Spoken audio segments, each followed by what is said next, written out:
ತೋರಿಸ್ಕೊಡ್ತಾ ಇದ್ದೀನಿ ನಿಮಗೆ ಯಾವ ಥರ ಹಾಕೋದು. ಈ ಥರ ಬೇಬಿ ಕುಚ್ಚಿಗೆ ಒಂದು ಬೀಡ್ಸ್ ಅಟ್ಯಾಚ್ ಮಾಡಿರೋದನ್ನು ಸಿಂಪಲ್ ಡಿಸೈನ್ ಇವತ್ತಿನ ಒಂದು ವಿಡಿಯೋದಲ್ಲಿ ತೋರಿಸ್ಕೊಡ್ತಾ ಇದ್ದೀನಿ.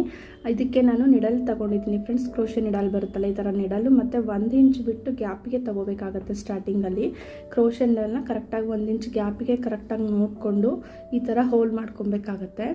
ನೋಡಿ ಮೇಲೆ ಕೆಳಗೆ ಈ ಥರ ತೋರಿಸಿ ಹೋಲ್ ಮಾಡ್ಕೊಬೇಕಾಗತ್ತೆ.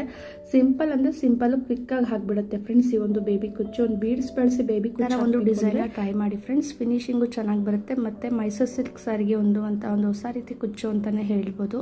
ಈ ಥರ ಬೇಬಿ ಕುಚ್ಚನ್ನು ನೋಡ್ತಾ ಇದ್ದೀರಲ್ವ, ನಾನು ಹೋಲ್ ಮಾಡಿದೆ ಅಲ್ವಾ. ಹೋಲ್ ಮಾಡಿದ್ಮೇಲೆ ಅಲ್ಲಿಂದ ನಾನು 87 ದಾರನ ತೊಗೊಂಡಿದ್ದೀನಿ ಫ್ರೆಂಡ್ಸ್. ಕುಚ್ಚಿಗೆ ಈ ಥರ ಕುಚ್ಚನ್ನು ಮಾಡ್ಕೊಳ್ಳೋದಕ್ಕೆ 87 ದಾರ ತೊಗೊಂಡಿದ್ದೀನಿ. ಇದನ್ನು ಬುಕ್ಕು ಅಥವಾ ಬಾಕ್ಸ್ ಬರುತ್ತಲ್ಲ ಅದಕ್ಕೆ ಸುತ್ತಿಟ್ಕೊಂಡು ಸಿಸರಲ್ಲಿ ಕಟ್ ಮಾಡಿಕೊಂಡು ನೆಕ್ಸ್ಟ್ ಗ್ಲೂ ಪೇಸ್ಟ್ ಮಾಡ್ಕೊಂಡು ಸಮಕ್ಕೆ ತಗೊಂಡ್ರೆ ಈ ಥರ 87 ದಾರ ಆಗುತ್ತೆ ನಮಗೆ. ನೆಕ್ಸ್ಟ್ ನಾನಿಲ್ಲಿ 87 ದಾರನ ಇವಾಗ ಡೈರೆಕ್ಟಾಗಿ ನಾನು ಸ್ಯಾರಿ ಒಳಗಡೆ ಹೋಲ್ ಮಾಡಿ ಹಾಕಿದ್ದೀನಿ. ಹಾಕ್ಬಿಟ್ಟು ನೆಕ್ಸ್ಟ್ 2 ಜರಿ ಥ್ರೆಡನ್ನ ಈ ಥರ ಸೂಜಿಗೆ ಪೋಣ್ಸ್ ಇಟ್ಕೊಂಡಿದ್ದೀನಿ. ಪೋಣ್ಸ್ ಇಟ್ಕೊಳೋದನ್ನು ಈ ಥರ ಸ್ಟಾರ್ಟಿಂಗಿಂದ ಹೆಂಡಿಂಗಿಂದ ಸ್ಟಾರ್ಟಿಂಗು ಈ ಥರ ನಾವು ಇಲ್ಲಿ 3-4 ಟೈಮ್ಸ್ ಮಾಡ್ಕೊಂಡ್ಮೇಲೆ ನೆಕ್ಸ್ಟ್ ನಾವಿಲ್ಲಿ ಒಂದು ಬೀಡ್ಸ್ ಬರುತ್ತೆ ನೋಡಿ. ಈ ಥರ ಒಂದು ಬಾಕ್ಸ್ ಟೈಪಲ್ಲಿದೆ ಈ ಬೀಡ್ಸು. ನಿಮಗೆ ಬೇಕಿದ್ರೆ ಫ್ಲವರ್ ಬೀಡ್ಸನ್ನು ತೊಗೊಬೋದು. ನಾನಿದು ಸ್ಯಾರಿಗೆ ಮ್ಯಾಚ್ ಆಗುತ್ತೆ ಅಂತ ಹೇಳಿ ಈ ಬೀಡ್ಸನ್ನು ತೊಗೊಂಡಿದ್ದೀನಿ. ನಿಮಗೆ ಯಾವ ಥರ ಕಂಫರ್ಟಬಲ್ ಅನಿಸುತ್ತೋ ಆ ಥರ ಬೀಡ್ಸನ್ನು ತೊಗೊಬೋದು. ನಾನಿಲ್ಲಿ ಈ ಥರ ಬೀಡ್ಸನ್ನು ತೊಗೊಂಡಿದ್ದೀನಿ. ಈ ಬೀಡ್ಸನ್ನು ನಾವು ಡೈರೆಕ್ಟಾಗಿ ಸೂಜಿ ಒಳಗಡೆ ಅಂತಂದರೆ ಜರಿ ಥ್ರೆಡನ್ನು 3-4 ಟೈಮ್ಸ್ ಸುತ್ಕೊಂಡಿದ್ವಿ ನೋಡಿ. ಅದ್ರ ಸೂಜಿ ಒಳಗಡೆನೇ ಡೈರೆಕ್ಟಾಗಿ ತೊಗೊಂಡು ಇದನ್ನು ಕರೆಕ್ಟಾಗಿ ಮಿಡಲ್ ಪಾಯಿಂಟ್ಗೆ ಬರೋ ಥರ ನೋಡ್ಕೊಬೇಕಾಗತ್ತೆ. ನೋಡಿಕೊಂಡು ನೆಕ್ಸ್ಟ್ ಇದನ್ನು ಅಲ್ಲಿಂದನೇ ಸುತ್ಕೊಬೇಕಾಗತ್ತೆ. ಮೇಲೆ ಕೆಳಗೆ ನೋಡಿಕೊಂಡು ಮಾಡ್ಕೊಂಡು ಸುತ್ಕೋಬೇಕಾಗತ್ತೆ. ಯಾಕಂತಂದರೆ ಬೀಡ್ಸ್ ಕರೆಕ್ಟಾಗಿ ಸ್ಟಿಫಾಗಿ ಕುತ್ಕೋಬೇಕಲ್ವ, ಅದಕ್ಕೆ ನೋಡ್ಕೊಂಡು ಮಾಡ್ಕೊಂಡ್ಮೇಲೆ ಈ ಥರ 2-3 ಟೈಮ್ಸ್ ಮಾಡಿಕೊಂಡು ನೆಕ್ಸ್ಟ್ ಬ್ಯಾಕ್ ಸೈಡ್ ಇರುತ್ತೆ ನೋಡಿ. ಆ ಬ್ಯಾಕ್ ಸೈಡಲ್ಲಿ ಮಿಡಲ್ ಪಾಯಿಂಟಲ್ಲಿ ಹೋಗಿಬಿಟ್ಟು ಜರಿ ಥ್ರೆಡನ್ನ ಮೇಲಿಂದ ಕೆಳಗೆ ಪಾಸ್ ಮಾಡಬೇಕಾಗತ್ತೆ. ಮಾಡಿ ಕರೆಕ್ಟಾಗಿ ಅದನ್ನು ಹೇಳ್ಕೊಂಡು ಇವಾಗ ಅದು ಬೀಡ್ಸು ಕರೆಕ್ಟಾಗಿ ಮಿಡಲ್ ಪಾಯಿಂಟಿಗೆ ಬರೋ ಥರ ನೋಡ್ಕೋಬೇಕು. ನೋಡ್ಕೊಂಡಿದ್ದೇನೆ ಕರೆಕ್ಟಾಗಿ ಈ ಥರ ಟ್ರಿಮ್ಮರಿಂದ ಕಟ್ ಮಾಡ್ಕೊಳ್ಳೋಣ. ಸಿಸರು ಯೂಸ್ ಮಾಡ್ಬೋದು, ನೋ ಪ್ರಾಬ್ಲಮ್ ಏನಾಗಲ್ಲ. ಈ ಥರ ಟ್ರಿಮ್ಮರಿಂದ ಕಟ್ ಮಾಡಿಕೊಂಡು ಕರೆಕ್ಟಾಗಿ ಇದನ್ನು ಲಾಸ್ಟಲ್ಲಿ ಒಂದು ಸತಿ ಫ್ರೆಂಡ್ಸ್ ಕುಚ್ಚೆಲ್ಲ ಫಿನಿಶಿಂಗ್ ಆಗುತ್ತಲ್ವ, ಆವಾಗ ಎಲ್ಲ ಕುಚ್ಚನ್ನು ಅಷ್ಟೇ ನೀವು ನೀಟಾಗಿ ಟ್ರಿಮ್ ಮಾಡ್ಕೊಳ್ಳಿ. ಕರೆಕ್ಟಾಗಿ ಇದೆಯಾ, ಸಮಕ್ಕಿದೆಯಾ ಅಥವಾ ಹೆಚ್ಚು ಕಮ್ಮಿ ಇದೆಯಾ ಅಂತ ನೋಡಿಕೊಂಡು ನೀಟಾಗಿ ಟ್ರಿಮ್ ಮಾಡಿಕೊಂಡ್ರೆ ಫಿನಿಶಿಂಗ್ ಅನ್ನೋದು ಚೆನ್ನಾಗಿ ಬಂದಿದೆ. ನನಗಿದು ಸ್ವಲ್ಪ ಉದ್ದ ಬಂದಿದೆ ಕುಚ್ಚು ಬಂದು, ಅದನ್ನು ನಾನಿನ್ನು ನೀಟಾಗಿ ಟ್ರಿಮ್ ಮಾಡಬೇಕು. ಟ್ರಿಮ್ ಮಾಡ್ಕೊಂಡು ಅದೇ ಹೇಳಿದ್ನಲ್ಲ ಲಾಸ್ಟಲ್ಲಿ ನೀಟಾಗಿ ಟ್ರಿಮ್ ಮಾಡಿಕೊಂಡ್ರೆ ಫಿನಿಶಿಂಗ್ ಅನ್ನೋದು ನೀಟಾಗಿ ಬರುತ್ತೆ.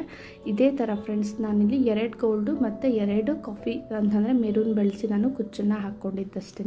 ತುಂಬಾ ಸಿಂಪಲ್ ಫ್ರೆಂಡ್ಸ್. 1 ಮಿನಿಟಲ್ಲೆಲ್ಲ ಈ ಥರ ಒಂದು ಕುಚ್ಚನ್ನು ಹಾಕ್ಬಿಡ್ಬೋದು. ಒಂದು ಕುಚ್ಚನ್ನು ನೆಕ್ಸ್ಟು ಅಷ್ಟೇ ನಾವು 1 ಇಂಚ್ ಗ್ಯಾಪನ್ನು ಬಿಟ್ಟು ಇನ್ನೂ ಒಂದು ಕುಚ್ಚನ್ನು ಹಾಕ್ಕೊಳ್ಳೋಣ. ನೋಡ್ಕೊಳ್ಳಿ, ಇನ್ನೊಂದು ಸತಿ ತೋರಿಸ್ಕೊಡ್ತೀನಿ ನಿಮಗೆ.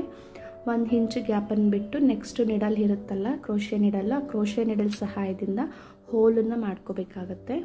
ಹೋಲ್ ಮಾಡಿಕೊಂಡು ಈ ಥರ 3-4 ಟೈಮ್ಸ್ ಈ ಥರ ದೊಡ್ಡ ಹೋಲಾಗಿ ಮಾಡ್ಕೊಳ್ಳೋಣ. ಮಾಡ್ಕೊಂಡಿದ್ಮೇಲೆ ನೆಕ್ಸ್ಟ್ ಕುಚ್ಚಿಗೆ ಅಂತ ದಾರ ಇಟ್ಕೊಂಡಿರ್ತೀವಿ ನೋಡಿ. ಈ ದಾರನ ನಾವು ಈ ಹೋಲ್ ಒಳಗಡೆ ತೋರಿಸ್ಕೊಬೇಕಾಗತ್ತೆ.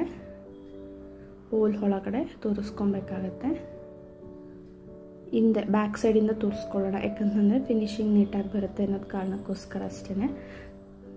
ಫ್ರಂಟಿನೂ ತೋರಿಸ್ಕೊಬೋದು, ಬಟ್ ಬ್ಯಾಕ್ ಸೈಡಿಂದ ತೋರಿಸಿದ್ರೆ ಫಿನಿಶಿಂಗ್ ಅನ್ನೋದು ನೀಟಾಗಿ ಬರುತ್ತೆ. ಅದಕ್ಕೆ ನೀವು ಅಷ್ಟೇ ಬ್ಯಾಕ್ ಸೈಡಿಂದನೇ ತೋರಿಸ್ಕೊಬಿಡಿ.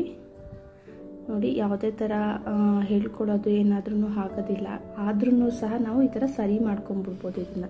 ಅದಕ್ಕಾಗಿ ನೋಡ್ಕೊಂಡು ನೀವು ತೋರಿಸ್ಕೊಂಡು ಇದನ್ನು ಅಷ್ಟೇ ಕರೆಕ್ಟಾಗಿ ಹೆಂಗೆ ಕರೆಕ್ಟಾಗಿ ಮೆಷರ್ಮೆಂಟ್ ತೊಗೋಬೇಕು. ಇದನ್ನು ಅಷ್ಟೇ ಎಷ್ಟಕ್ಕೆ ಬರುತ್ತೋ ಅಷ್ಟಕ್ಕೆ ಮೆಷರ್ಮೆಂಟ್ ತಗೊಂಡು ಈ ಕಡೆಯಿಂದ ಆ ಕಡೆ ಮತ್ತು ಆ ಕಡೆಯಿಂದ ಈ ಕಡೆಗೆ ಲಾಕನ್ನು ಮಾಡ್ಕೊಳ್ಳೋದು ಅಷ್ಟೇ ಫ್ರೆಂಡ್ಸ್. ಇದನ್ನು ಸ್ಟಾರ್ಟಿಂಗ್ ಮಾಡಿದ್ವಿ ನೋಡಿ, ಅದೇ ಥರ ಲಾಕ್ ಮಾಡ್ಕೊಬೇಕಾಗತ್ತೆ. ಅಂದರೆ ಫಸ್ಟು ಸ್ಟಾರ್ಟಿಂಗಲ್ಲಿ 2 ಅಥವಾ 3 ಟೈಮ್ಸ್ ಫಸ್ಟ್ ಇದನ್ನು ಸುತ್ಕೊಬೇಕಾಗತ್ತೆ. ಕುಚ್ಚಿಗೆ ಸುತ್ತಕೊಂಡು ನೆಕ್ಸ್ಟ್ ನಾವು ಬೀಡ್ಸ್ ತಗೊಂಡು ಆ್ಯಡ್ ಮಾಡ್ಕೊಬೇಕಾಗತ್ತೆ. ನನಗೆ 2 ಟೈಮ್ಸ್ ಮಾಡಿಕೊಂಡೆ. 2 ಟೈಮ್ಸ್ ಆದಮೇಲೆ ನೆಕ್ಸ್ಟ್ ಇದನ್ನು ನಾನು ತೊಗೊತಾ ಇದ್ದೀನಿ ಅಂತಂದರೆ ಒಂದು ಬೀಡ್ ತೊಗೊತಾ ಇದ್ದೀನಿ. ಇಲ್ಲಿ ಒಂದು ಬೀಡ್ ತೊಗೊಂಡು ಸೂಜಿ ಸಹಾಯದಿಂದ ಒಳಗಡೆ ಹಾಕಿ ನೆಕ್ಸ್ಟ್ ಅದನ್ನು ನಾನು ಕರೆಕ್ಟಾಗಿ ಮಿಡಲ್ ಪಾಯಿಂಟಿಗೆ ಬರೋ ಥರ ನೋಡ್ಕೋತಾ ಇದ್ದೀನಿ ನೋಡಿ. ಮಿಡಲ್ ಪಾಯಿಂಟಿಗೆ ಬರೋ ಥರ ನೋಡ್ಕೋತಾ ಇದ್ದೀನಿ. ನೆಕ್ಸ್ಟ್ ಅಲ್ಲಿಂದ ನಾನು 2-3 ಟೈಮ್ಸ್ ಇದನ್ನು ಫಾರ್ಮ್ ಮಾಡ್ಕೋಬೇಕಾಗತ್ತೆ, ಅಂದರೆ ಹಿಂದೆಯಿಂದ ಮುಂದೆ ಮುಂದೆಯಿಂದ ಹಿಂದೆಗೆ ಪಾಸ್ ಮಾಡ್ಕೋಬೇಕಾಗತ್ತೆ. ನೆಕ್ಸ್ಟು ಹಿಂದೆ ಈ ಥರ ಬ್ಯಾಕ್ ಟರ್ನ್ ಹೋಗಿಬಿಟ್ಟು ಬ್ಯಾಕಿಗೆ ಹೋಗ್ಬಿಟ್ಟು ಹಿಂದೆ ಮಿಡಲ್ ಪಾಯಿಂಟ್ ಬರುತ್ತೆ ನೋಡಿ, ಅಲ್ಲಿಂದ ಮೇಲಿಂದ ಕೆಳಗೆ ಹಾಕ್ಕೊಬೇಕಾಗತ್ತೆ. ಅಂದರೆ ಮೇಲಿಂದ ಕೆಳಗೆ ಪಾಸ್ ಮಾಡಿ ಇದನ್ನು ಲಾಕ್ ಮಾಡ್ಕೊಬೇಕಾಗತ್ತೆ. ಝರಿ ಥ್ರೆಡನ್ನು ಕರೆಕ್ಟಾಗಿ ನೋಡ್ಕೊಂಡು ಮಾಡ್ಕೊಳ್ಳಿ. ಏನಾದ್ರು ಒಂಚೂರು ಮಿಸ್ಟೇಕ್ ಆಯಿತು ಅಂದರೆ ಎಲ್ಲ ಸುಕ್ಕೊಟ್ಕೊಂಡು ಏನಾದ್ರೂ ಕುಚ್ಚು ಅನ್ನೋದು ಸ್ಟಿಫ್ನೆಸ್ ಆಗಿ ಬರೋದಿಲ್ಲ, ಅಥವಾ ಸ್ಟಿಫ್ನೆಸ್ ಆಗಿ ಕೂತ್ಕೊಳ್ಳಲ್ಲ ಸ್ಯಾರಿಲಿ ಅನ್ನೋ ಥರ ಹಾಕಿಬಿಡುತ್ತೆ. ಅದಕ್ಕೆ ನೋಡ್ಕೊಂಡು ಹಾಕಿ ಫ್ರೆಂಡ್ಸ್. ಯಾವತ್ತೂ ಅಷ್ಟೇ ಬಿಗಿನರ್ಸು ಅಷ್ಟೇ ಕುಚ್ಚು ಹಾಕಬೇಕಂದ್ರೆ ತುಂಬ ನಿಧಾನಕ್ಕೆ ಹಾಕಿ ಕಲ್ತ್ಕೊಳ್ಳಿ ಫ್ರೆಂಡ್ಸ್. ಫಾಸ್ಟಾಗಿ ಹಾಕಿ ಸ್ಯಾರಿ ಎಲ್ಲ ಸುಕ್ಕಡಿಸ್ಕೊಳ್ಳೋದು ಅಥವಾ ಕುಚ್ಚೆಲ್ಲ ಈ ಥರ ಹಾಕ್ಬೇಕಾದ್ರೆ ಹಾಳಾಗೋದು ಆ ಥರ ಎಲ್ಲ ಮಾಡ್ಕೊಬೇಡಿ. ನೀಟಾಗಿ ಫಿನಿಶಿಂಗ್ ಆಗಿ ಅಥವಾ ನಿಧಾನಕ್ಕೆ ಹಾಕೋ ಥರ ನೀವು ಟ್ರೈ ಮಾಡಿ ಫ್ರೆಂಡ್ಸ್. ಇದಿಷ್ಟು ಇವತ್ತಿನ ಒಂದು ಡಿಸೈನು ಫ್ರೆಂಡ್ಸ್. ಇದನ್ನು ಫುಲ್ ಕಂಪ್ಲೀಟ್ ಆದಮೇಲೆ ನಾನು ನಿಮಗೆ ತೋರಿಸ್ತೀನಿ. ಮತ್ತು ಯಾರ್ಯಾರು ಚಾನಲ್ ಹೊಸಬ್ರು ನೋಡ್ತಾ ಇದ್ದೀರಾ ಸಬ್ಸ್ಕ್ರೈಬ್ ಮಾಡ್ಕೊಂಡು ನೋಡಿ. Thank you.